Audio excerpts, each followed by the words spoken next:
Ẹ káàbọ̀ padà sórí ìkànnì YouTube wa tó bá jẹ́ ìgbà àkọ́kọ́ lélẹ́yìí tẹ́yìn ní àǹfààní tọ́lọ́run dẹ̀ wá tún fún yín ní orí ọ̀fẹ́ tẹ́ wà láàyè ara yín tẹ́ fi ń fi ọkàn balẹ̀ wo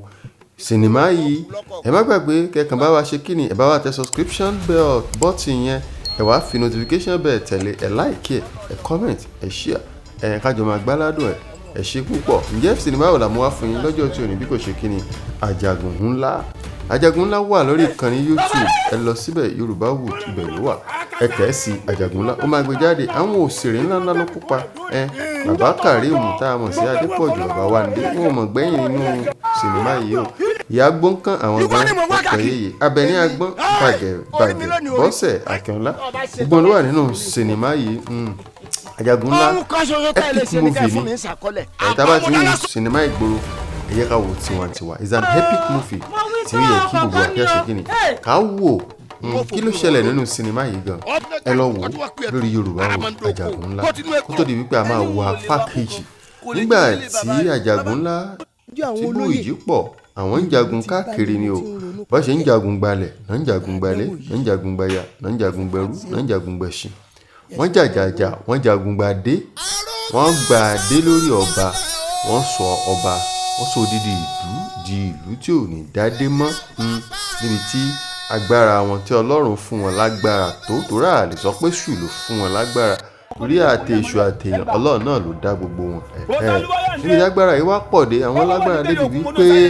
ibi tán bá ti wọ̀ àfikán jẹrun wọ́n fi wá sọ odidi ìlú kan di aláìlọ́ba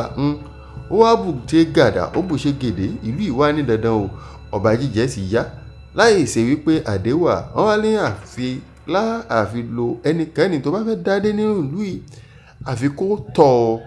Ajagun Nla lọ ò kó lọ gbàdé ìlú padà wá. Ǹjẹ́ ó tiẹ̀ máa ṣe é ṣe bí part 2 là ń dúró dè lẹ́yìn ò bá tí ì wá wò rárá gan ẹ kàn sáré lọ sórí Yorùbá Wood ní YouTube náà ni o ẹ tẹ̀ síbẹ̀ Ajagun Nla ó máa gbé jáde ẹ wò ó ẹ download ẹ tàbí kẹ wò ó direct ẹ wá jẹ́ kájọ fòókò dùn ká fi gbédè ìgbẹ́yọ̀ Yorùbá ẹ já fi wo bó ṣe lọ. Ǹjẹ́ àwọn ìlú yìí yóò tiẹ̀ ráǹfààní àti rí adé wọn gbà